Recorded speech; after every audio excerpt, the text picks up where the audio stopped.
Good morning, everyone. Thank you for joining our HMIS monthly training. Today, we'll be discussing agency administrative roles and data quality review and reports. My colleague will be assisting with questions today, so if you have any questions, feel free to add it in the chat. And if you have any specific questions to your agency, please submit a ticket so we could provide support. And if you haven't gotten a chance yet, please put your name and agency into the chat so that we have a record of those who participated.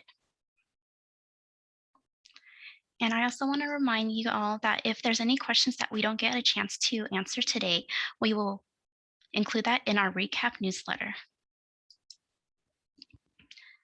So today, this is our agenda and the topics we'll be going over. We'll be reviewing agency administrator role, main responsibility of an agency administrator, monitoring data quality, the components of data quality, and as well as common errors, and we'll close today with data quality report cards.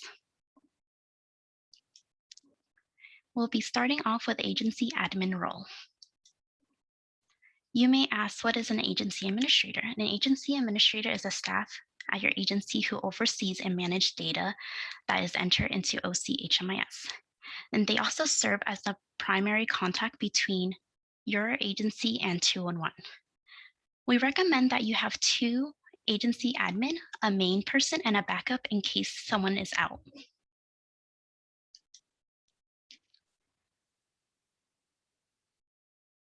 And these are the requirements to be an agency admin. The agency admin provides technical support and troubleshoot common errors, as well as being available to support the HMIS user at your agency. The agency admin is also responsible to be informed about HMIS updates and sharing and training your agency staff of those changes. The agency admin does not need to hold a leadership role or any special title. The agency admin just needs to be someone who works with your data and is familiar with your projects. And we'll be discussing main responsibilities in the next following slides. Your first responsibility is managing your user at your agency. You will assist new users with setting up their training accounts, and once they have completed the training, as the agency admin, you will be submitting the HMIS account update and test form to the help desk for grading. You will also inform the help desk when a user is no longer at your agency or their account access needs to be updated, so that we at the help desk can adjust their account or deactivate it. And an important part of managing user is providing further training to your team. For example, the HMIS team provides the skill test feedback form so that the agency admin can identify any gaps the user may have and provide further trainings.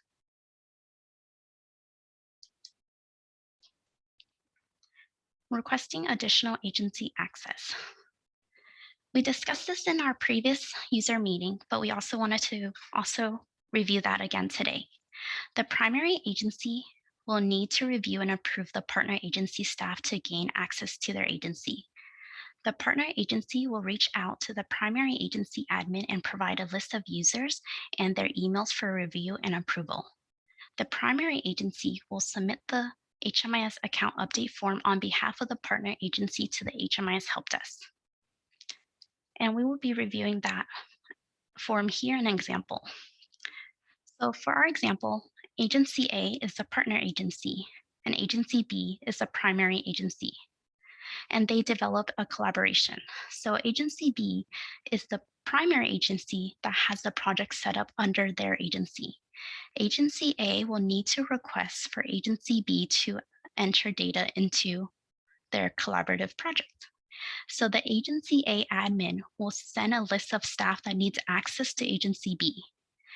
Agency B admin will review and approve the list. Once they approve, they will submit the HMIS account update form on behalf of agency A and include all the staff from agency A that needs access. And you can see in this example, agency B is the primary agency, so their admin will be filling out this form and including all the staff from Agency A that needs access to Agency B. This is not part of your responsibility per se, but it's a good idea to keep in mind. When there are changes within your agency, the executive director will need to inform the HMI help desk if there's updates to the agency admins. The current main agency admin can also submit a ticket regarding updates as well.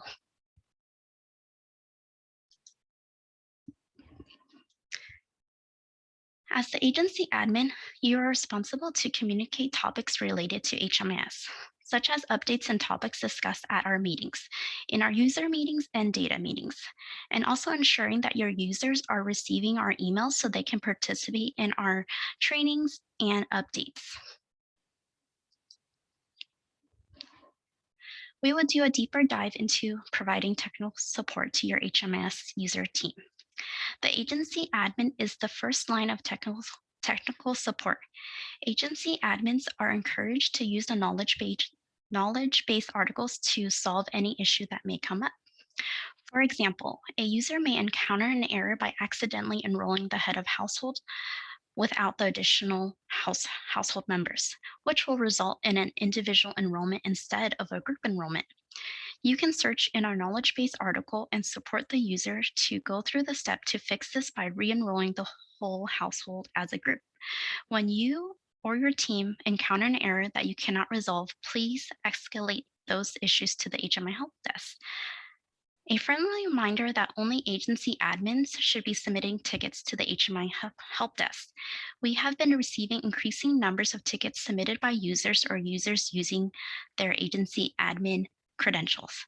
This is an issue because requests are submitted on your behalf without your knowledge. So we advise that all agency admins to remind your user to submit their questions and requests to you directly for support and review before escalating it to the HMIS help desk. And here are some best practices and tips in submitting tickets. Provide as much detail as possible to the HMIS help desk so that we can recreate the error you're encountering. Please do not include personal identifying information. Instead, include the client's unique identifier, which is listed on the client's profile. Screenshots are also great for us to see the error you're encountering, but please remember to remove all identifying information. When it comes to reports, please include the report's name and filters you use to run the report. And as always, please check our knowledge-based articles to review some common issues and how to troubleshoot those. Please feel free to share any topics or ideas for knowledge-based articles because we are happy to create new articles to help users better understand the functionality of Clarity.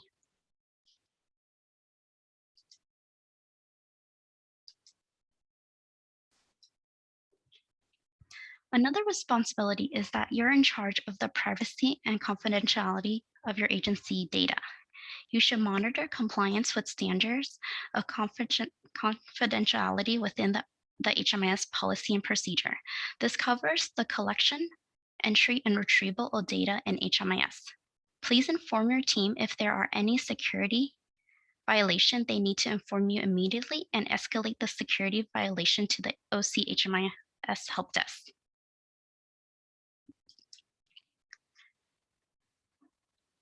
This year, we will start our annual audits in June, so please keep an eye out for your agency scheduled audit meeting.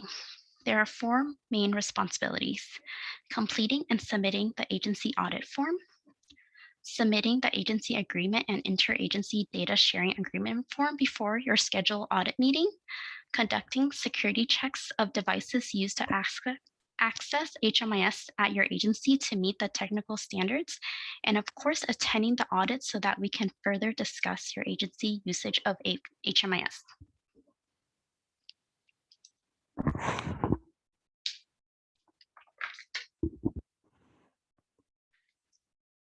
So in this next section, we will be reviewing monitoring data quality. We will start with what is data quality? Data quality refers to the reliability, and comprehensiveness of our data.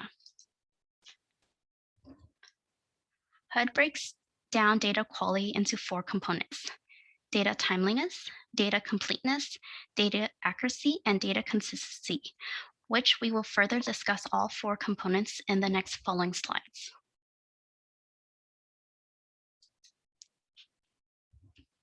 Data timeliness. What is it? HUD refers data timeliness as the degree data is being collected in HMIS and is available when needed. Data timeliness is measuring the time the data is collected when it is entered into HMIS. It is important to enter data in a timely manner to ensure data recorded in HMIS reflects the most current and accurate information on the client served by agencies. This is achieved by entering client data into HMIS as soon as it's collected.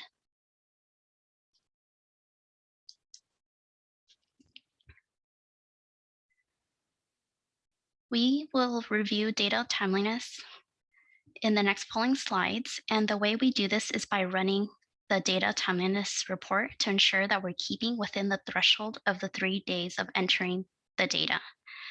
This pertains to all stages of data collection, which is project start, assessment, services, and project exit.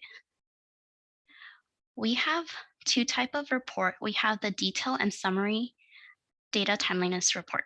In details, you will be viewing it client by client, and for the summary, you will be reviewing it as a project as a whole.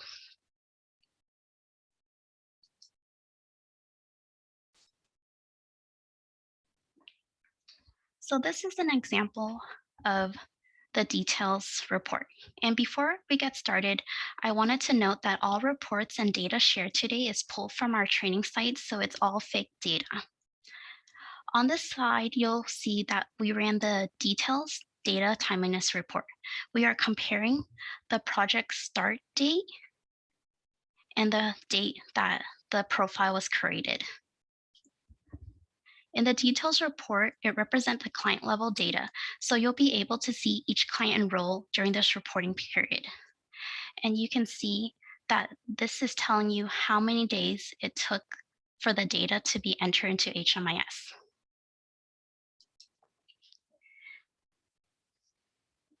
We will now review the summary data timeliness report, which group the clients into categories. For example, we will be reviewing the Springfield Homeless Shelter, which is boxed right here for your review. There are 7 clients that took more than 30 days for their data to enter into HMIS, and you can see that right here. It's listed that it took more than 30 days. This is something you want to avoid, so by running this report, you can get a quick snapshot of your agency data timeliness. The services assessment and project exit reports are formatted the same as the example we're reviewing right now.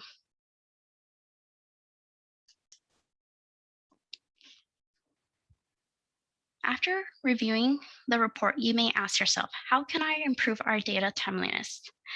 We are unable to change what happened in the past, but this is a starting point to improve data quality moving forward. We recommend running the data timeliness report on a monthly basis to review your agency's data timeliness. This is a helpful tool for you to review in which stage there's a delay with data entry, and it gives you guidance to support your team during those delays to ensure that data is entered into HMIS in a timely manner. You will be able to see over time that your data timeliness improves.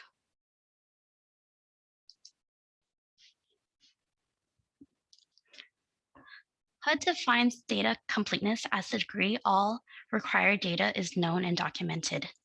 This measure looks at valid responses for all required data elements. Data completeness excludes answers that are data not collected, client doesn't know, and client refuse. It's important to ensure the data recorded in HMIS represents the population served. If you have any missing data, we We will have information gap within our system, which impedes us from fully understanding and analyzing our data as a whole. To achieve data completeness, we need to review and try our best to answer all required data elements. We will review data completeness by comparing it to the data threshold for our community by project type and data element. UDE stands for Universal Data Element, and PSD stands for Project Specific Data Element. You may notice that street outreach thresholds are lower than other projects, and there are a handful of variables that goes into determining the threshold. Street outreach has a lower threshold since the contact with clients aren't constant compared to other project types.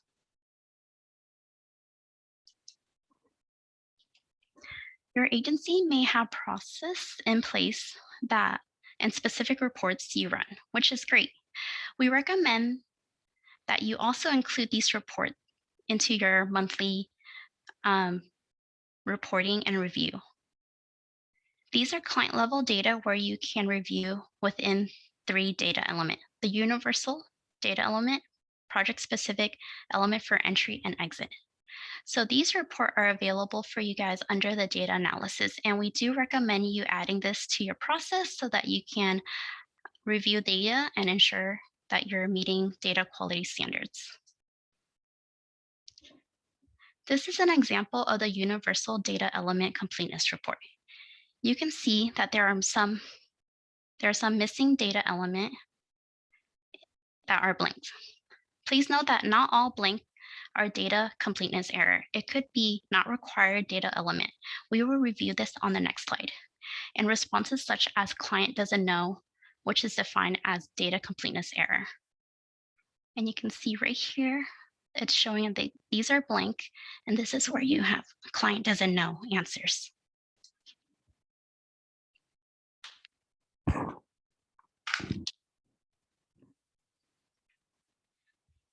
An important note to take into account is which client is required to answer which data element.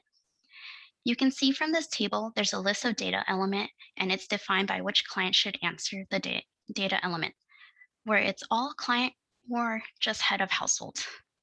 And you can see it tells you here, these are the data element and who should be answering those questions.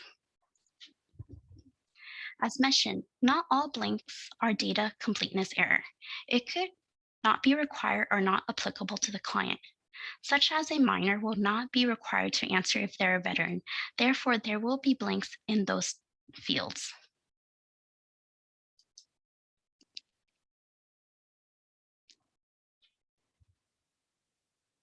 To recap, data completeness, when reviewing the report, identifying any missing information, this could be blanks, data not collected, as well as client refused or doesn't know. We need to try our best to complete the data when possible.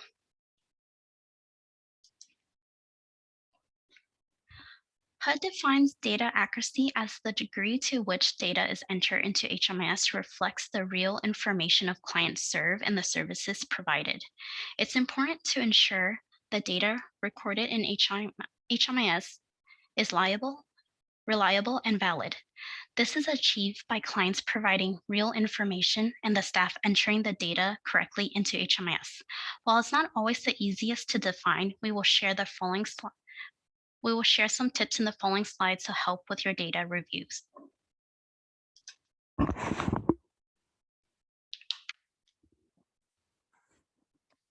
Data accuracy could be broken down into 2 parts. The first is that data entered into HMIS is congruent with the HMIS standard. In other words, we need to verify that the data is logical and makes sense per HUD data standards.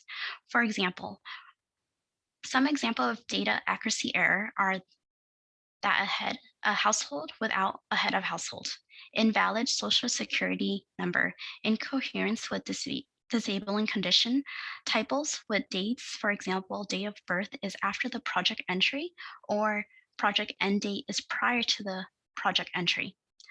The second part is verifying the information we reported is real information collected by the intake with the client and reflects their real situation. We recommend reviewing the monthly dashboard and ensuring the data represent the population your agency serves. So as you're reviewing this dashboard, you want to make sure that the information is accurate to your agency, making sure that all the project type you guys currently have is listed here and the total clients is correct and the population information is correct.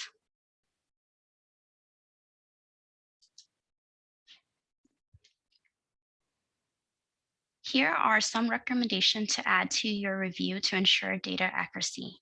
We recommend, as an agency admin, you should establish a process and procedure to review data on at least a monthly basis to ensure the data entered into HMIS represents the client's information accurately. Each agency operates differently, so you would know what works best for your agency. A tip we can offer regarding some common error that may be misspelling of a name or a birthday is asking the staff to compare the collected information with a client ID card. Most agencies complete the intake on paper form and enter that into HMIS. A helpful tip is having a second set of eyes to verify the data collected is entered into HMIS correctly. Some agencies find it helpful to conduct internal audits to check their data accuracy. We want to emphasize that it's more preferable to enter client doesn't know or data not collected than to enter inaccurate information. Our last recommendation is that we advise that we ask, sorry. Our last recommendation is that we advise the case managers to review the intake to fully understand the questions to help clients through the process, as well as explaining the questions and response option in case the client may not understand.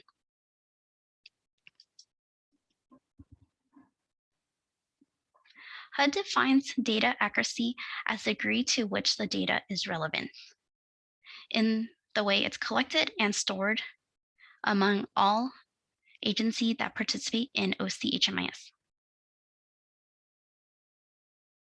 This directly affects the data accuracy because without consistency, we don't have accuracy.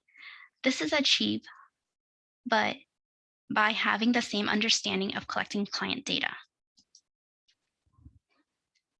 We recommend that all users review the HMIS cheat sheets to ensure they understand the data element that's being collected and recommendations on how to collect that information. And you can find our cheat sheets on our website by going to the tab that says HMIS Help and going to HMIS Help cheat sheets, and these are the sheets that we have available.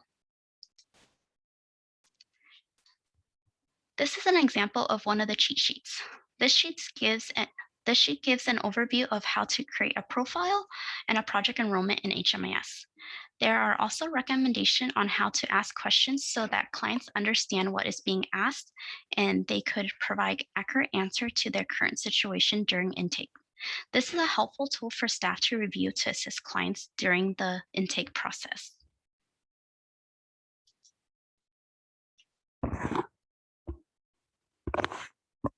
In this next section, we will be discussing common data quality errors and how to fix them and how to avoid them.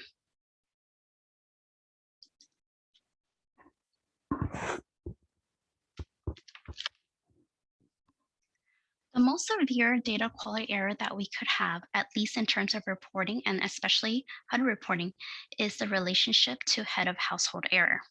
So we know that we should have one and only one head of household at any given time.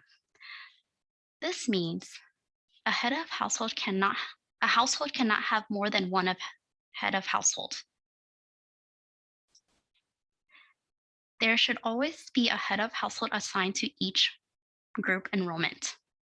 And we'll be looking at these examples in the next slides. Let's see the first scenario with an example. Let's suppose we have the Simpson family in a group enrollment.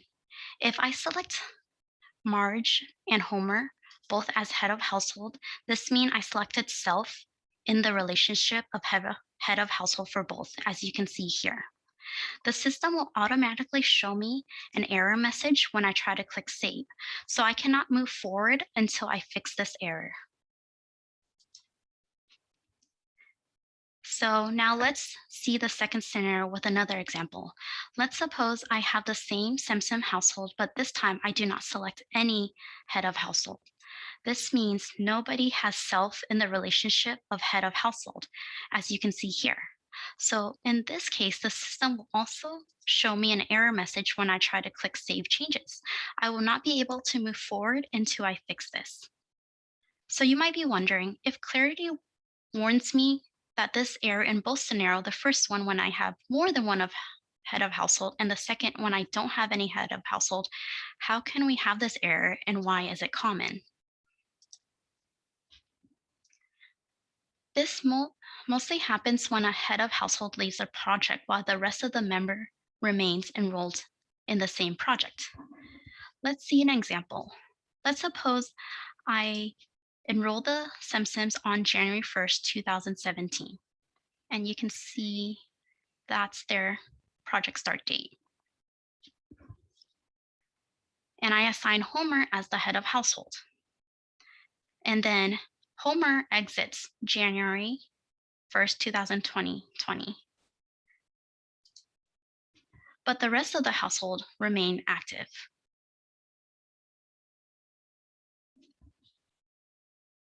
So after Homer leaves the project, the Simpson family household does not have a head of household assigned. And if I ran a report for 2020, I would get an accuracy error because the Simpsons do not have a head of household assigned for that period of time.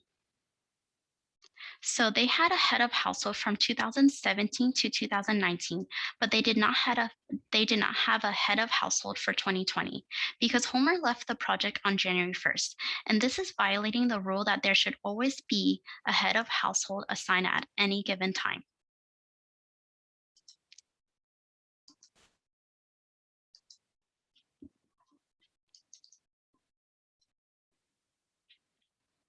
How do we fix this error?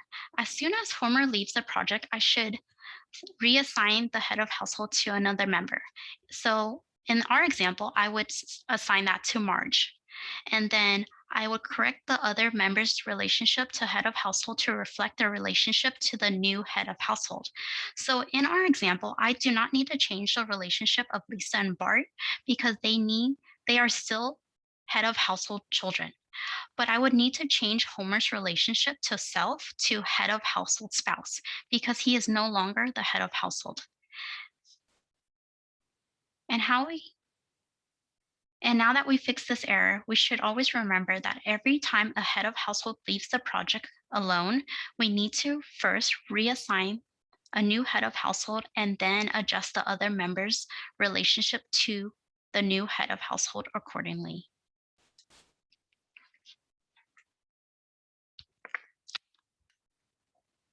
Another very common and severe error is related to disabling condition. This happens when there's an incoherence between disabling condition and the specific disability. So we know a client is considered to have a disability if a client has a specific disability that is expected to be long-term and impair the ability to live independently, or if the client has a developmental disability or HIV/AIDS.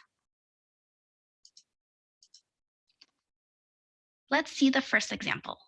If any of the if the client answered long-term for any of the disability, you can see here highlighted yes, but they highlighted no for disabling condition, that's going to be an error.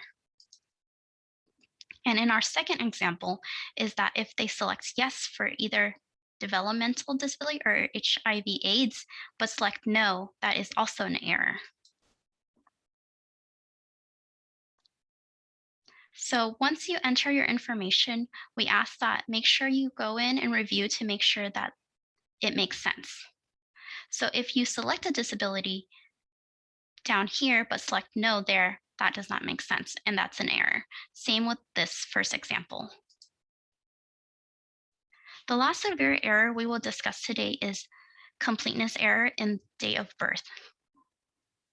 When we select data not collected for date of birth, there's no way for us to know the client's age. And this is a big issue because without the age, we cannot determine the household type.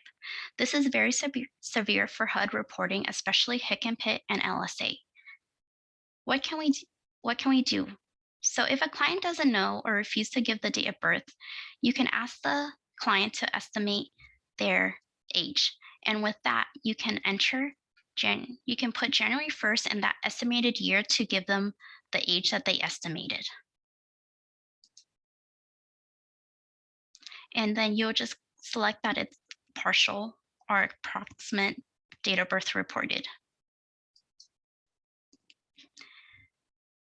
There are other data elements that are sensitive to error as well. This means that they have a significant effect to the data quality and performance. And these are some of the examples: is project start date, exit date, destination, and living situation. But these are mostly because of data completeness error and could be fixed.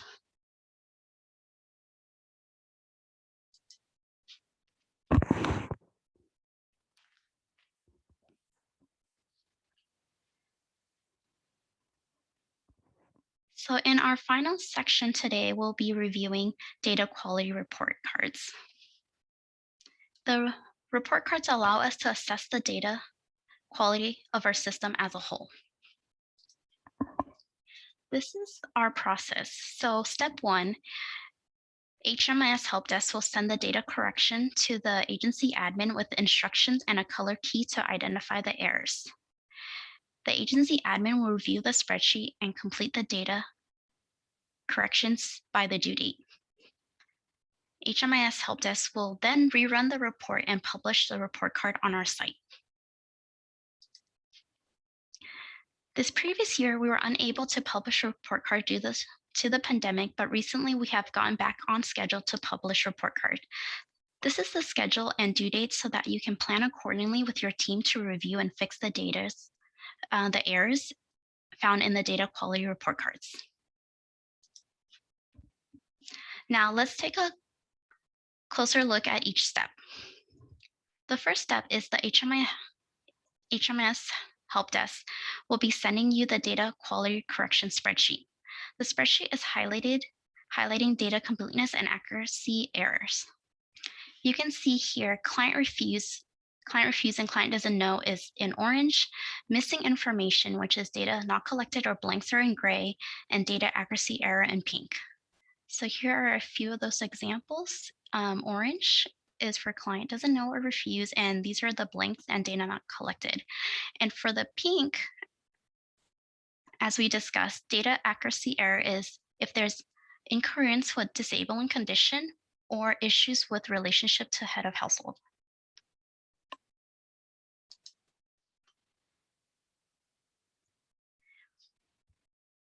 The second step is you will review the email that informs you the HMIS help desk have sent you the data quality report card in your Dropbox. You will download the report and review the highlighted errors, identify errors that you are able to fix. We understand that not all errors can be corrected. For example, if a client refused to disclose or doesn't know certain information, there isn't much you can do with that, but you should know the percentage of those response. The pink errors are data accuracy issues and must be corrected. Once you identify errors you can fix, please make the correction in HMIS and not the spreadsheet.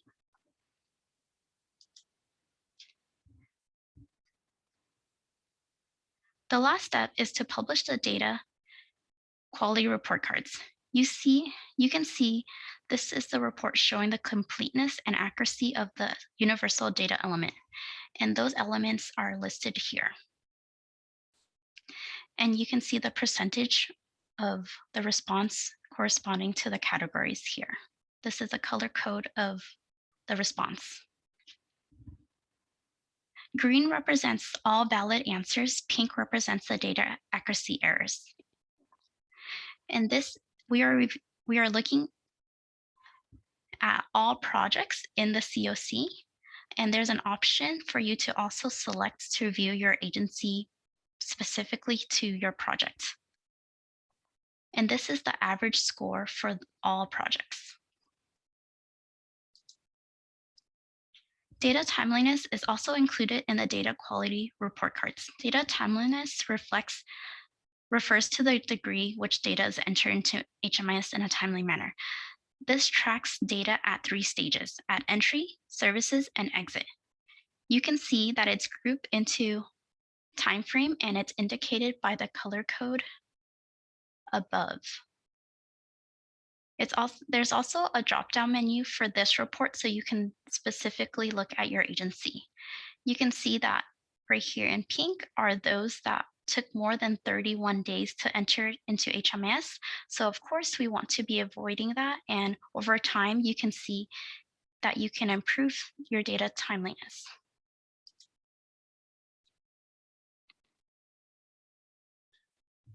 To recap our discussion today, as the agency admin, you are the manager of the data quality at your agency.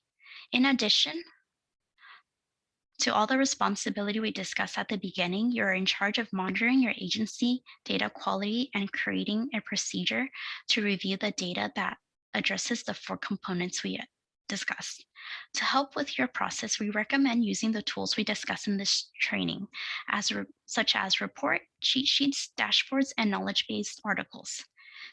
Think data quality as best practice for the whole process of data entry to prevent and avoid errors. It's important to train your team to understand the data entry process so that they can avoid these errors.